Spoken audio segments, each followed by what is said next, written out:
Yürüyüş yapanlar, skutura binenler, balık tutanlar. Bir yerin enerjisi olması lazım. İnsanlar neden enerjili yerlere yakın yaşamak istiyorlar? İşte bazı sebepleri var yani. Şimdi Fethiye Liman'dayız. Fethiye Kordon burası. Sıcak bir atmosferle videoya başlıyoruz ama İstanbul'da da öyleymiş. Haberlerini alıyoruz. Biraz sizi serinleteceğim bir video olabilir mi? Biraz bunu düşünerek bir video hazırladım sizlere.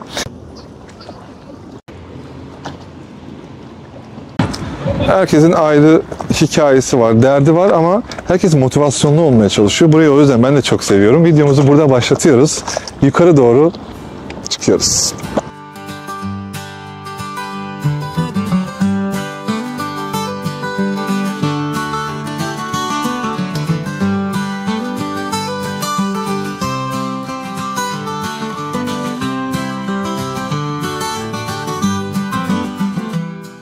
Oo, bu ne? Aman aman aman. Ayaklarımı. Komple şöyle ben üstten baştan aşağı başla abi. Yapma bunun başı.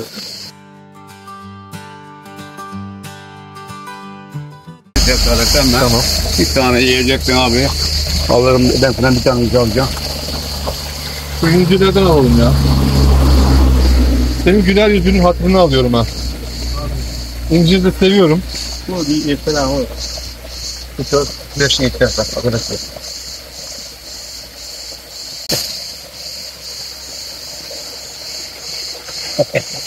Abi siyahım da güzeldi, morlar gibi ha. Bundan var mı abi? Belki 5 tabak istesen 3 tabak ancak vardır, başka yok. Bu kaç para böyle? 80 lira değil abi. Bu 80 lira. Evet. Tamam. İkisi de mi abi? Yok bir tane yeter abi. Tamam. Şimdi abi yok yedek almayacağım. Şuna bakayım mı? Bak.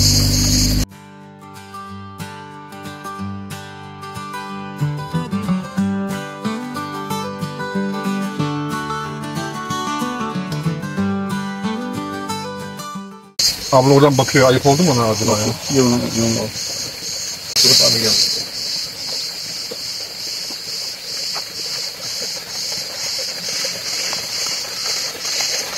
Fethiye'den yukarı doğru çıktığınızda bu yola girdiğinizde Yaka Park yoluna böyle sağlı sollu bu amcalar ve teyzelerle karşılaşacaksınız. Orada da bir teyzemiz var.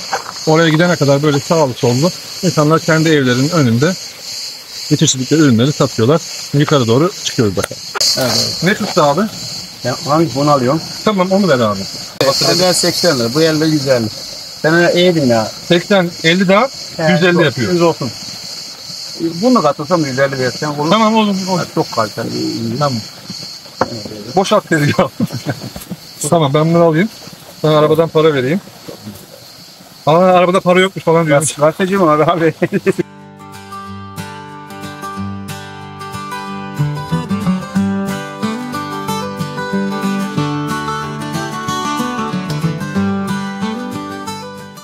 Burası ilk durağımız. Biraz sonra serinleyeceğiz. Güzel yerlere gideceğiz. Burası Tlos Antik Kenti.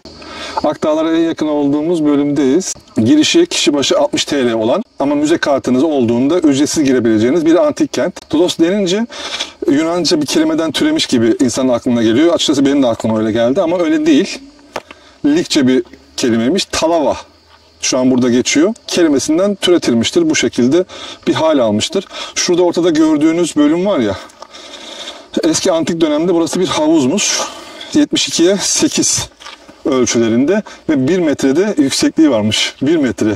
Şu anda müstakil evimizdeki havuzları bile 1,70 neredeyse 2 metre falan yapıyoruz ve yüzmeye gittiğimizde bir havuz hemen hemen işte 1,5 metre falan olabiliyor. Niye 1 metre diye acaba? Yani insan düşünmeden edemiyor. Ya yüzmeyi bilmiyorlardı. Değil mi? Ya da boyları mı kısaydı acaba? Ne bileyim.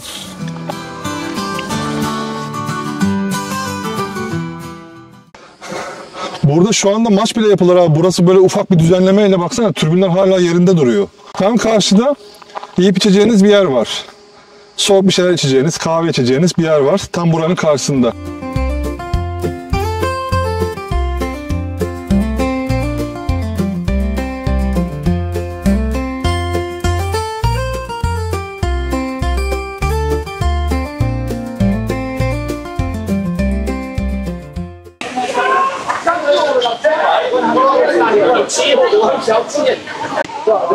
Ne yap? Çocuğun birini mi atacaklar orada? Kızı mı atıyorlar? Ne yapıyorlar? İlk defa mı soğuk su görüyor? İlk defa mı su görüyor?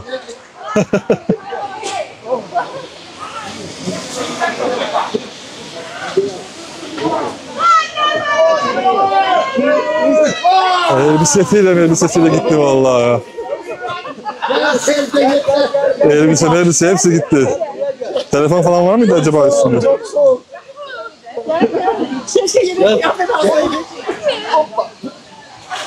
Geçmiş olsun. Yavaş. Gitti. Başka kim bakalım? Baygın mıydı abi? Ayıldı. Ayıldı. Bir tane daha var aday. Bir aday daha var. Gitti.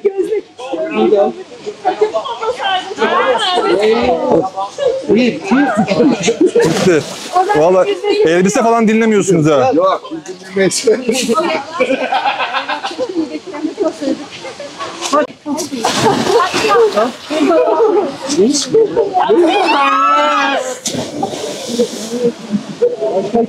Yok.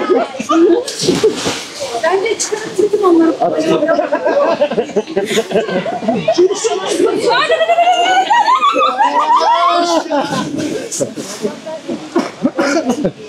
Kenarda durmuş bakıyor. Bayağı soğuk ama. Çok soğuk.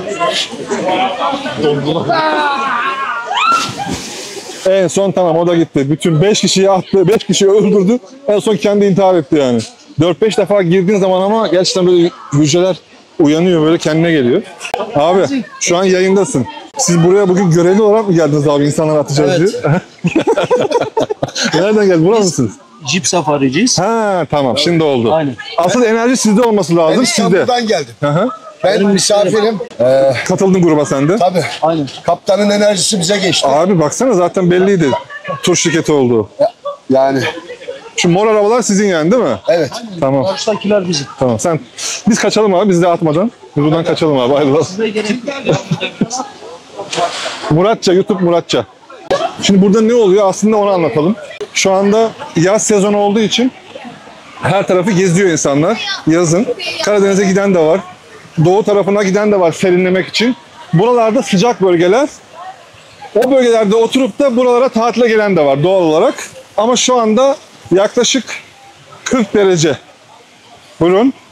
40 derece civarı ortalama oynuyor ama Ağustos ayı geliyor şu anda. Yavaş yavaş sıcaklıklar düşüyor. Böyle bir ortam.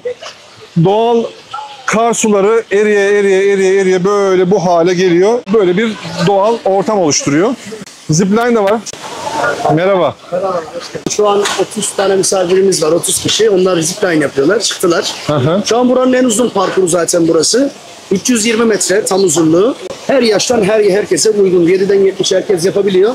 Buradan başlıyorlar. Karşı yamaca, bu yamaçtan karşı yamaca ilk uçuş 150 metre. Daha sonra tekrardan bitiş o karşı yamaçtan tekrardan bu yamaca uçuyorlar. O da 170 metre. Toplamda 320 metre. Ne kadar ödüyorlar bunun için? Şu an 400 TL fiyatı. Bir kişi Evet, bir kişi 400 gidiş geliş TL. bir tur 400 TL ödüyorlar. Evet. Muratça kanalında izleyebilirsin. Muratça. Tamam. Köşklerde insanlar dinleniyorlar, yemeklerini yiyorlar. Bu şekilde. Bakın. Şöyle baktığınızda aklınıza şu geliyor mu? Bu arada şarj için orada priz falan da düşünmüşler. Aklınıza şu geliyor mu? Ufak böyle bir bahçeli müstakil eviniz var. Şöyle torun torba gelecek diye böyle bir şey oluştursanız nasıl? Ufak tefek böyle çok fazla masraf olmadan üstü kapalı böyle harika bir istirahat alanı oluşturulabilir. Buraya balıkları koymuşlar böyle. Elinizi sokup onlarla oynuyorsunuz işte. Olay bu. Bütün turizm bu yani. Onları seviyorsunuz. Onları severken de buradan içeceklerinizi içiyorsunuz. Bak geliyor bir tane.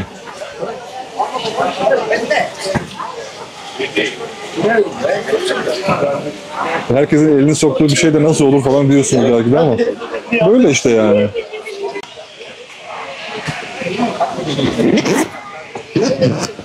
Siz buradasınız değil mi? Size emanet ediyorum bunu. Tanımıyorum sizi ama. Buradayız yani. 5 dakikalık bir olay yani. Ege Akdeniz bölgesinde salıncak turizmi her yerde vardır. Su bol olduğu için suyun üstüne hemen bir tane salıncak yapılır ve fotoğraf çekersiniz, video çekersiniz. Anı olarak kışın İstanbul'da, Ankara'da, evinizde, ofisinizde otururken böyle anılarınıza bakarsınız. Ocak ayında, Şubat ayında, Mart ayında. Değil mi? Öyle oluyor.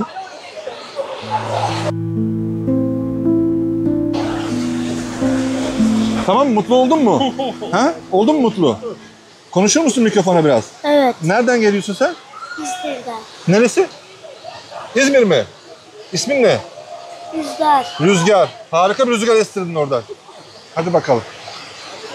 Su çok soğuk ama şunu söyleyebilirim. Girdiğinizde gerçekten yani 4-5 kere çok samimi söylüyorum. Ben buralarda yaşayan biri olarak hangi durumlarımda hangi suyu nereyi değerlendireceğimi iyi öğrendim artık. Çünkü yaşadığın yere göre şekilleniyorsun. Oranın coğrafi özelliklerini iyi bilmen lazım. 4-5 kere girdiğimde böyle tutuk olduğum zamanlarda bu su beni kendime getiriyor. Tabii size fiyatları söylemeler olmaz. Kesinlikle göstermem lazım fiyatları. Son dönemlerde sık konuşulan bir durum. Herkes kendi kesesine göre, ekonomisine göre yerlere gidiyor. Ona göre tercih yapıyor. Ülkedeki fiyatlar belli, ülkenin durumu belli, dünyanın hali belli. O yüzden fiyatları göstereceğim size. Kendinize ona göre ayarlayın. Hiçbir yorum yapmayacağım. Yorum yapmaya da gerek yok. Bir şey değiştirmeyecek çünkü. Nescafe 100 lira, Türk kahvesi 100 lira, çay 10 lira, semaver çay 400 lira, açık büfe kahvaltı 500 lira. Ortalama söylüyorum. Siz zaten fiyatları anlayacaksınız. Tavuk kanat 500 lira, tavuk külbastı 550 lira. Güveçte kaşarlı alabalık 520 lira. Burada bol bulursunuz. Gözleme 100 lira. Serpme kahvaltı 2 kişilik 800 lira arkadaşlar. Fiyatlar bu şekilde. Biz de oturalım masamıza. Bir şeyler yiyelim, içelim, dinlenelim. Teşekkür ediyorum. Sağ olun. Emanet etmiştik bizim çantamızı. Tanımadığımız insanlara emanet etmiştik. O burada. Şimdi biz de oturalım.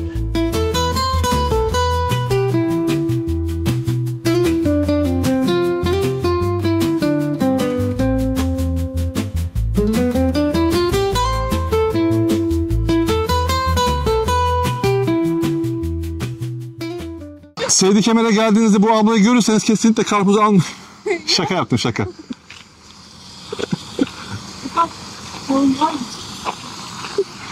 Açık mı? Yaka köye geldiğinizde Yaka Park'a gitmek için buraya kadar çıkıyorsunuz. İlk az önce gördünüz girdiğimiz yer Şelale Park'tı. Oraya girdik, yukarı doğru çıktık. Çıktığınızda böyle bir ufak bir köy meydanıyla karşılaşıyorsunuz. Ben biliyorsunuz videolarımda bu köy meydanlarına hastayım. Bayılıyorum. Böyle küçük, kendine has, sıcak. Hemen burada bir dondurmacı var ama şu an kapalı. Burada önceden bakkal vardı, bilirsiniz. Burada bir karpuzcu ablamız var. Karpuz satıyor. Karpuzları iyi mi kötü mü bilmiyorum. İyi gibi bakıyor, tamam. Bir diğer bu şekilde rahat edebileceğiniz, yemeğinizi yiyebileceğiniz, suyuna, havuzuna girebileceğiniz yer bir tane burada var, bir tane aşağıda vardı, bir tane de az ileride var. Burası Seydi Kemer'in merkezi. Daha önce burada bir yaşam hikayesi çekmiştim. Az ileride oturuyorlar. Muhasebeci bir abi göçmüştü buraya falan. Böyle bir sürü hikayemiz var. Bu arada yeni tanıştıysanız bizimle kanalımıza gelip abone olup rica ediyorum sizden arkadaşlar. Ancak bize bu durum yol aldırır. Abone olursanız sevinirim. Beğenmiyorsanız beğenmeyebilirsiniz. Abone olmak istemiyorsanız istemeyebilirsiniz. Söylemek istediğim kitle o değil. Söylemek istediğim kişiler ya bu işler nasıl oluyor Murat? Ben senin videolarını hep izliyorum. Seni çok seviyorum ama çok da faydalı videolarım var. Eğleniyorum ama nasıl olacağımı bilmiyorum. Nasıl oluyor bu işler falan diyenler için arkadaşlar. Hatırlatayım tekrardan. Şimdi Yaka Park'a doğru gidiyoruz.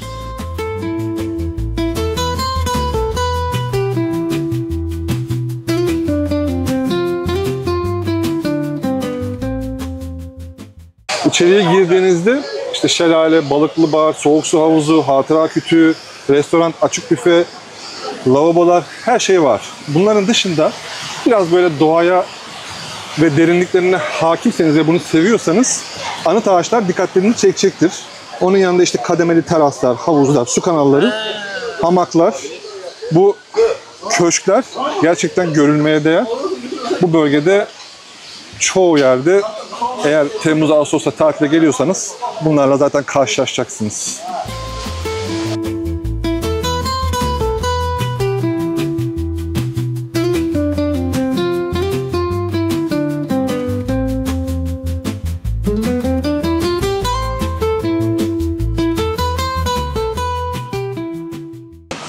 Yaşadıkları yerleri turizmle birleşen oranın yerli halkında dikkat ettiğim bir şey var arkadaşlar. Ben de burada yaşıyorum mesela. Burada teyzelerimizi görüyorsunuz. Gözleme yapıyorlar. Ne var bunda? Hiçbir şey yok. Ne kadar güzel. Annemiz gibi, teyzemiz gibi gözleme yapıyorlar ama oranın yerlileri hizmet anlamında, servis anlamında çalışır. Dışarıdan gelen insanlar oranın keyfini çıkartır. Ne var bunda Murat? Bir şey yok. Ama biraz da böyle bakıyorum mesela. Abla da bizi izliyor bunu. Ben çekim yaparken bana bakıyorsunuz. Evet. Kime bakıyor? Siz nereden geldiniz buraya? İstanbul. Tatile geldiniz. Ölüdeniz'deyiz. Ha, merhabalar. Merhaba. İstanbul'un neresinden gelmiştiniz? Maltepe'den. Ah, bizim oralar. Sizin neresi? Ben oradan buralara göçtüm. Pendik. Ha. İyi valla. Maltepe Pendik. Biz de niyetimiz var ama işte çocukların okulları, iş derken. Abi ben ne yaptım biliyor musun? Çocuklarım çok küçüktü benim. 2 ve 5 yaşlarındaydı. Hemen geldim. Ama çok zor oluyor o zaman. Zor oluyor. Şimdi de işte okul, eğitim hayatlarına önem verdiğimiz için o yüzden birazcık rolanti aldık. Belki ileride emekli olunca kaçarız bu. Olabilir. Her şey zamanını bekliyor. Aynen. Teşekkür ederiz. Ben Ağzınıza sağlık. teşekkür ederim. Çok sağ olun. Sağ olun. Herhalde şey mi oluyor? Çok fazla yakınında olduğunda kıymeti gidiyor. Uzağında olduğu zaman kıymetini anlıyoruz ya bir şeylerin. Bunun içine sevdiklerimiz de dahil, sevdiğimiz şeyler de dahil. O yüzden herhalde tatile gelirken sizler ve bizler de giderken bavul hazırlama heyecanı o yüzden var herhalde. Yani bu duyguyu kaybetmememiz lazım. Ben buralara göçtüğümde o duygu benden gitti mesela doğal olarak. Çünkü ben zaten burada yaşıyorum ama bu durumun da biraz hakim olduğum için sahneyi iyi kullanmaya çalışıyorum. Teyzelerimiz belki bu güzelliklerin yanında olduğu için çok onlar için önemli değil. Çok bir şey ifade etmiyor. Arada belki giriyor ama şu an onlar hizmet sektöründe. Yakapark, Yakaköy'den yaklaşık 1 kilometre falan uzakta. Yakaköy diye bir köyü var. Kaş, Kalkan, Fethiye çıkışlı jip safaricilerin uğrak yeri burası arkadaşlar. O yüzden buraya geldiğinizde özel olarak, özel aracınızla bu kalabalıkla karşılaşabilirsiniz. Bu kalabalığı görebilirsiniz. Ama onlar için ayrılmış yerler var. Onlar oralarda yemek yiyorlar. Yemeklerini yiyip burada biraz vakit geçirip ayrılıyorlar. Fethiye'ye merkeze yaklaşık 40-45 dakika kadar uzaklıkta burası. Fethiye'ye geldiğinizde nerelerde vakit geçirebilirim dediğinizde eğer o güne bir deniz koyarsanız deniz artı burası sizi çok fazla yoracaktır. Bence o gün çok fazla bir şey aramayın. Fazla bir alternatif aramayın. Bir sonraki güne bırakın. Size yakınlarınızın veya karşılaştığınız kişilerin önerdiği yerleri bence. Buraya giriş ücretsiz. Navigasyona yazdığınızda Şelale Park, Yaka Park diye zaten sizi bu bölgeye getiriyor. Bu suyun altında çok fazla kalmamanız gerekiyor. Hem fiziki olarak başınıza ağır darbeler vuruyor hem de eğer sizin bilmediğiniz tansiyondur veya vesaire o çerçevede sorunlarınız varsa etkileyebilir. Yani çok fazla soğuk suyun altında kalmak. Çünkü ağır darbelerle geliyor. Başınıza bir de ben serinleyeceğim diye o suya maruz bırakırsanız kendinizi size çok kızar.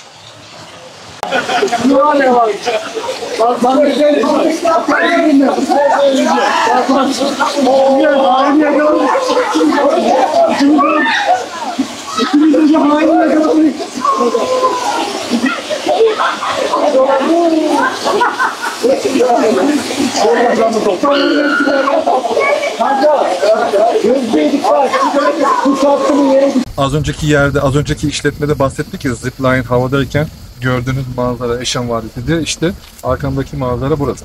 Eşen Vadisi dediğimiz yer bu derinlik. Fethiye Dağları. Şimdi de Yaka Park diye yazdığınızda geldiğinizde az önceki gittiğinizde Şelale Park burası Yaka Park diye geçiyor. Şimdi de burayı göstereceğim size.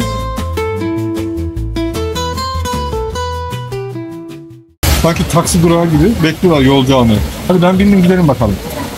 Hadi bak. Görüyor musunuz? Evcilleşmişler artık. Kendilerini sevdiriyorlar. Baksana taksi gibi bekliyorlar. 56 çıkarsalar. O zaman işte tepkisini gösterir. Beni doğamdan çıkartmadığını. Onun doğasında yüzmek var. bizim doğamızda canavarlık var. Baksana şöyle.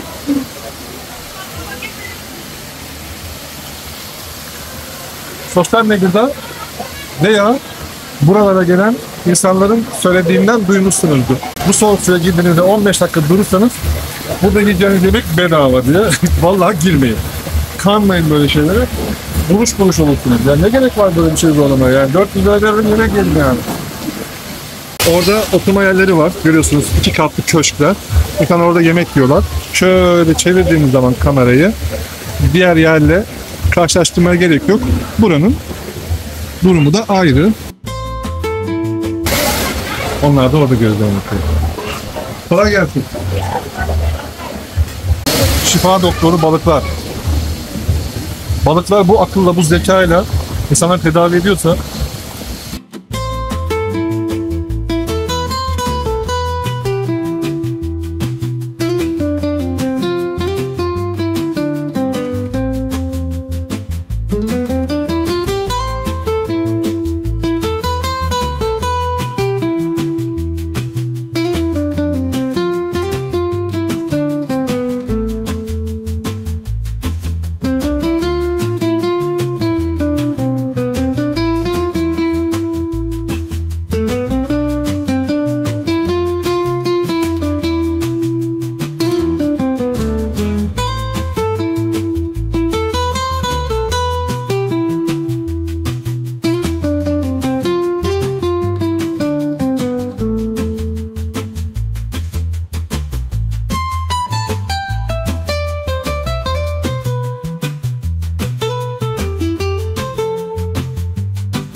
Evet, kapıyı da örttük. Daha bizim arabanın kapısı bile açık. Ya oradan öyle bir çıktık ki en son noktadan. Şuraya baksanıza, ıslatıyorlar falan, girdik. Baksana yarıma kadar girmişim suya. Biraz sonra burada da gireceğiz. Gireriz değil mi? Havuz burada da var. Şimdi burayı hatırladınız mı? Bakın şöyle bir kameraya çevirelim. Hatırlayanlar vardır. Yaklaşık 8 ay önce falan Nisan ayında buraya gelmiştik. Bir arkadaşım tanıştırmıştı tesadüfi olarak buranın sahibi Rıfat abiyle. O videoda kendisi videoya çıkmak istememişti. Öyle tercih etmişti. O zaman kasvetli bir kış günüydü. O durumun duygusuyla ve dokusuyla anlatmaya çalışmıştım. Ama o zaman Rıfat abi bana demişti ki ya Murat sen bir de buraya yazın gel. Sohbetimizi yaparız, yemeğimizi yeriz. Bir de burayı yazın gör demişti. Biz geldik Rıfat abi sen yoksun. Takılıyorum. Kendisi ufak bir rahatsızlık geçirdi. Hastaneye kadar gitti. Buralar antik dönemden kalma bir yer olduğu için böyle bir yapıyı o zamanlardan kalma bir yer mi acaba? Nasıl restore edilmiş? Ne kadar güzel bir hale getirilmiş falan duygusuyla ona sorduğumda o da hayır deyip güldü bana. Sonra gerçeği öğrendiğimde burası öyle bir yer değilmiş. Bu taşları tek tek kendileri koymuştu. O videoda anlatmıştım. O videoyu merak ediyorsanız bakın şuralarda şöyle bir kart var. Buraya tıklayıp bu videodan sonra izleyebilirsiniz.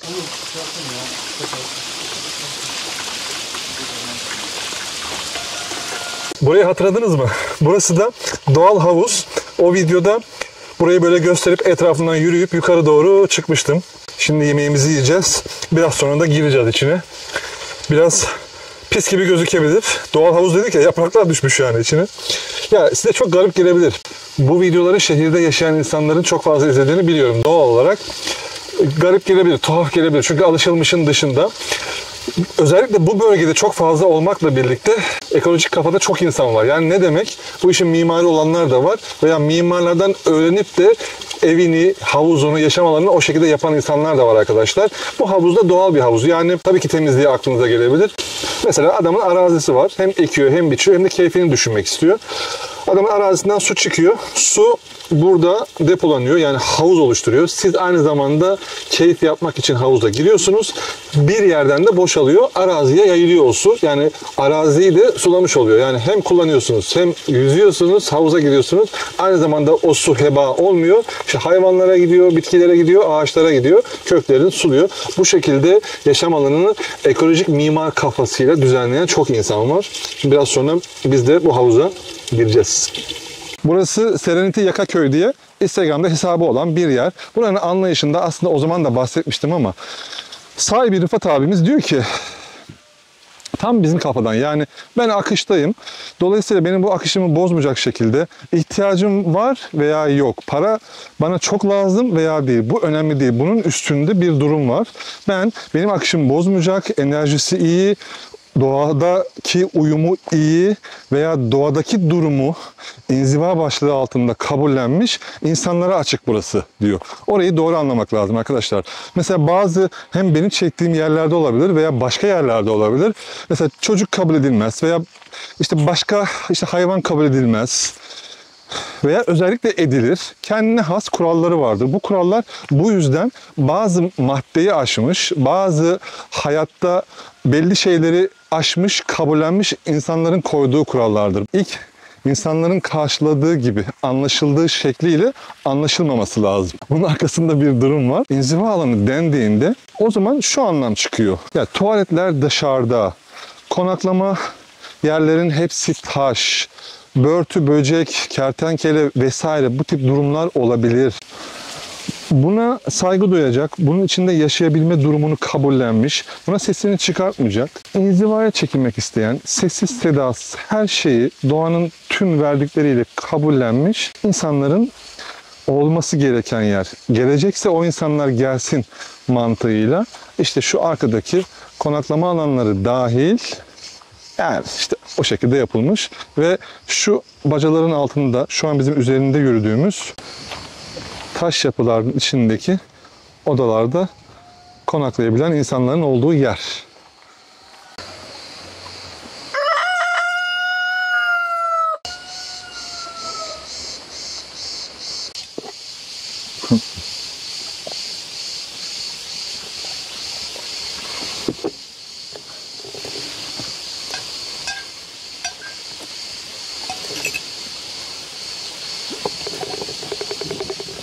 Biber acı mı acaba? Yedi mi biber? Yemedi.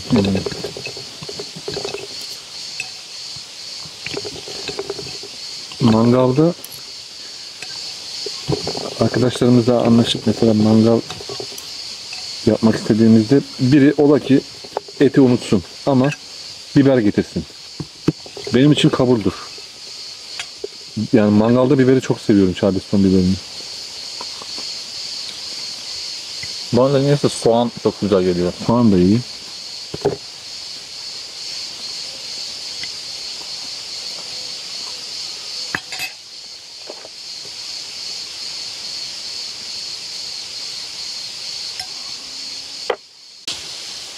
Soğuk su bu kadar böyle fiziksel olarak hemen vücudun yapısını değiştiriyorsa, böyle şoklama yapıyorsa, böyle seni başka yerlere götürüyorsa zihinle bir bağlantı kurulabilir mi acaba? Mesela sorunlu hastalara soğuk suyla ilgili. Mesela futbolcular da antrenmanlarda giriyorlar soğuk suya. O dejenerasyon çalışmalarında soğuk suyla tedaviler var, biliyorum yani. Şu an çok fazla görmeye başladım. Ya zaten mantıken abi baktığın zaman kalori dediğimiz zaman kilo kalori sıcaklık birimi. Aha. Haliyle yediğimiz besinlerdeki o sıcaklık kilo yapan şey aslında ısı. Soğuğa girdiğin zaman o soğukluk geldiği için vücuda kalori düşüyor. Düştükçe aldığın o yağ erimeye başlıyor. Aslında bir sporcu için ya da bir kilolarından problemi olan bir insanın için Yağ yakmanın bir numaralı bence en güzel yöntemi soğuk suyun içine kalmak. Her gün girmek ve onu bir şeyle desteklemek mi? Yani soğuk su tamamlayıcı mı oluyor, ana fikir mi oluyor? Bence ana fikir oluyor. Direkt olarak vücudun ısısını düşürüyorsun. Ve karaciğerini direkt olarak aktif hale getiriyorsun. Çünkü karaciğer soğuk bir kan vücuda ya da soğuk bir şey değdiğinde belli bir dakikadan sonra diyor ki burada bir problem var. Benim acilen yakmam lazım. Enzimlemede yaşanan problemin ortadan kalkmasını sağlıyor olabilir. Yiyorsun, posasını çıkarıyorsun. Onu sen yakmazsan ne oluyor? Vücudun içinde bir şekilde kalıyor. Onu yakmanın en güzel yollarından bir tanesinin soğuk su olduğunu söylüyor doktorlar.